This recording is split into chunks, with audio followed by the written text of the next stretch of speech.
So, will Donald Trump follow in the 647-year-old footsteps of Bartolomeo Prignano? No, he won't. When Jon Stewart steps up to the mic, it's not just comedy, like it's controlled chaos with a target. And this time, that target was MSNBC. Not just criticized, scorched, dismantled, left blinking under the spotlight with nowhere to hide. In classic Stewart fashion, he didn't walk in swinging wildly. He delivered a precise, devastating takedown wrapped in razor-sharp wit. His aim? Not a political party, not even a person, but a media machine that's traded credibility for clicks. And the spark that lit the match? A meme. But not just any meme, one that sent a major news network into a frenzy. It all began with an AI-generated image of Donald Trump dressed in full papal regalia. No context, no claim of spiritual leadership, no wild declarations. Just a digital joke posted online. President Trump shared an AI-generated image of himself depicted as the Pope on social media yesterday.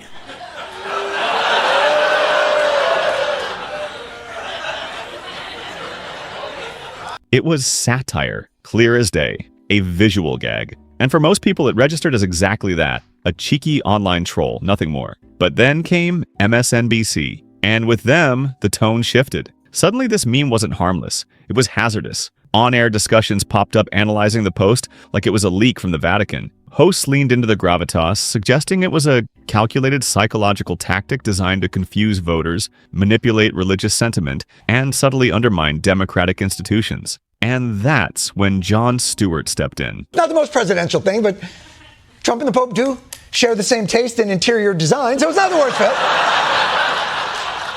And it's just a troll. It's not hurting anybody. I mean, Trump wasn't going to heaven anyway, so it's not like it's gonna... I'm not gonna get distracted by it. But he can't really be the Pope, can he? Can he be the Pope?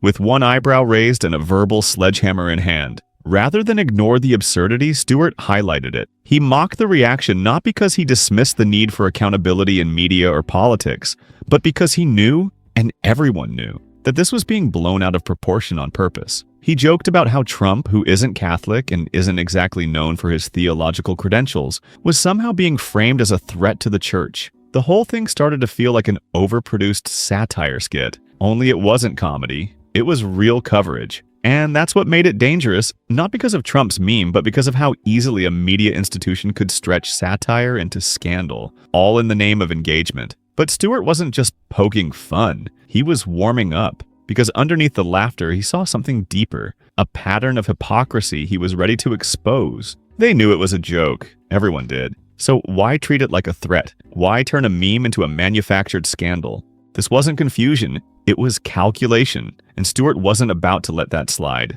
Jon Stewart peeled back the layers. What looked like a dramatic overreaction was actually something far more deliberate, an editorial choice. You see what you're doing to people, Trump?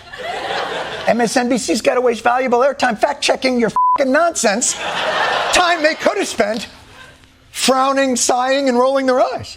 Stewart didn't accuse MSNBC of incompetence. He accused them of strategy, using overblown outrage not to inform but to entertain, not to protect democracy but to preserve attention. Rather than cover meaningful, complex issues, MSNBC's editorial teams chose to frame a digitally altered meme as a signal flare of authoritarianism, not because it was, but because it could be sold as such. Stewart framed it as performative journalism, a term that stuck because it fit. He pointed out the obvious. With Trump no longer dominating headlines every day, certain media outlets are scrambling to keep him relevant. Not because of ideological obsession, but because Trump-centric content is a ratings magnet. And outrage? That's the hook. Stewart used satire to hold a mirror up to this cycle. He painted the picture clearly that every time Trump sneezes too confidently, MSNBC spins it like he's trying to stage a constitutional crisis. And while it's easy to laugh, it's also exhausting. Because when every headline is DEFCON 1,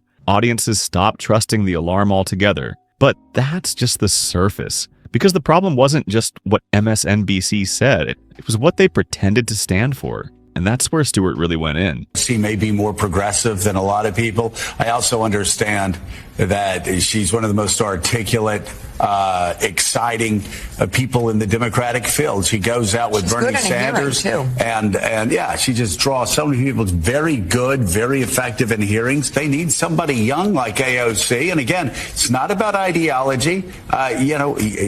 She can carry the message forward for a Democratic Party that really needs to reach out to younger Americans. You can't call someone a dictator on Monday and have lunch with them on Friday. This wasn't just a punchline, but it was a truth bomb. And it exploded a contradiction that many viewers had felt, but few in the media dared to address. Here, Stewart went deeper, not just into the meme scandal, but into the broader media mindset that fuels moments like it. He called out what he saw as MSNBC's selective morality, a willingness to posture when the cameras are rolling. Yes, let's have a look at just how articulate and impressive AOC is, prepared to be dazzled by her rare genius. Even as a waitress, if any of you all else have gone like completely mad. But to backpedal when real-world consequences are on the line, he pointed to the pattern. Networks that brand Trump as the single greatest threat to democracy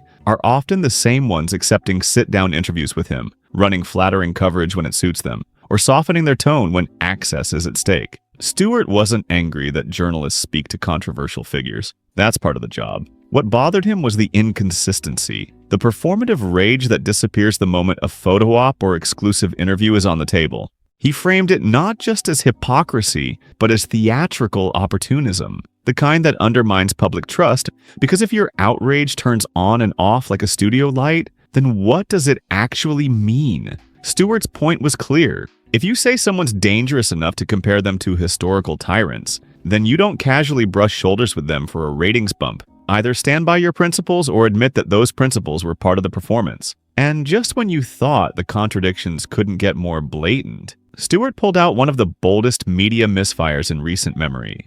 Now, Joe Scarborough has form for saying spectacularly stupid things. It's a requirement of all MSNBC anchors to say silly things or just lie to their audience.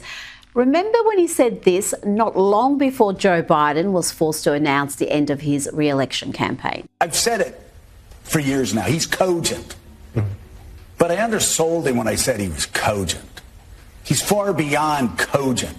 In fact, I think he's better than he's ever been. Intellectually, analytically, because he's been around for 50 years. Start your tape right now, because I'm about to tell you the truth. And F you if you can't handle the truth.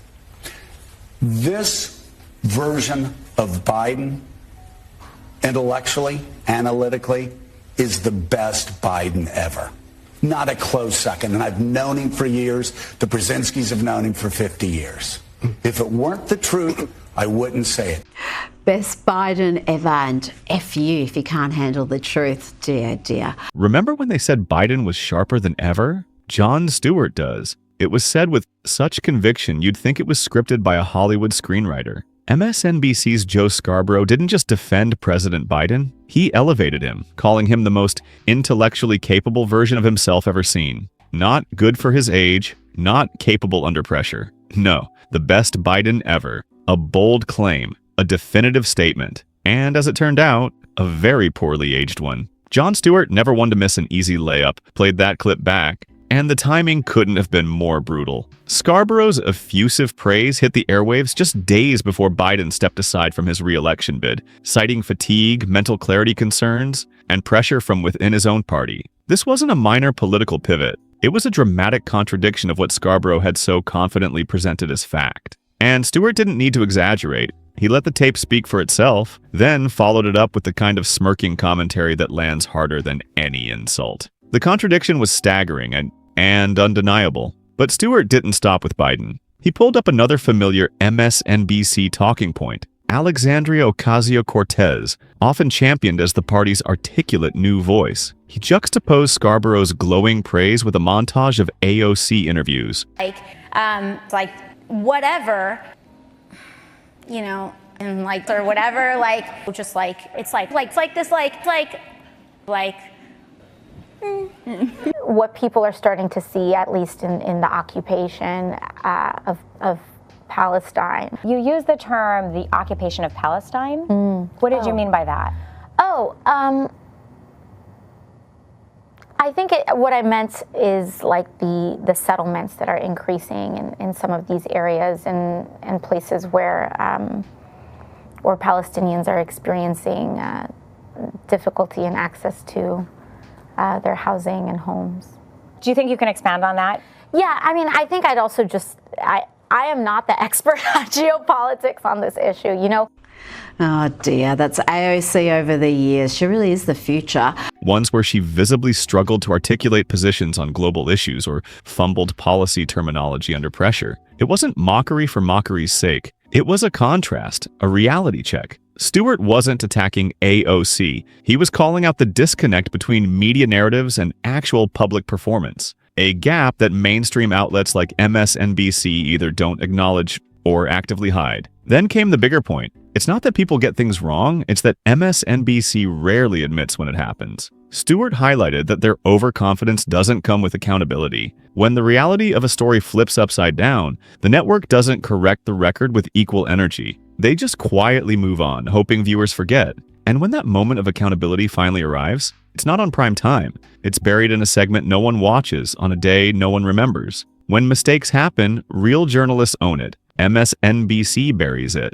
If you're going to call yourself the voice of truth, then truth has to matter, especially when it's inconvenient. Stewart wasn't just critiquing tone anymore. He was critiquing journalistic integrity. Jon Stewart dissected something far more dangerous than bias, the erosion of trust. He pointed out how MSNBC, when caught pushing misinformation or exaggeration, rarely makes a genuine effort to correct the record. And when they do, it's minimal, glossed over, quiet. He recalled a recent example a claim made about an FBI official's nightlife habits that was presented on air as fact, only for the network to later admit they hadn't verified it. The correction? A vague disclaimer dropped days later with zero fanfare and no consequence. No apology, no follow-up. Jon Stewart isn't just doing comedy, he's holding a mirror up to the media, and what it reflects isn't pretty. Stewart's takedown of MSNBC wasn't just a roast, it was a reckoning. A masterclass in satire with a purpose, because behind every laugh there was a point,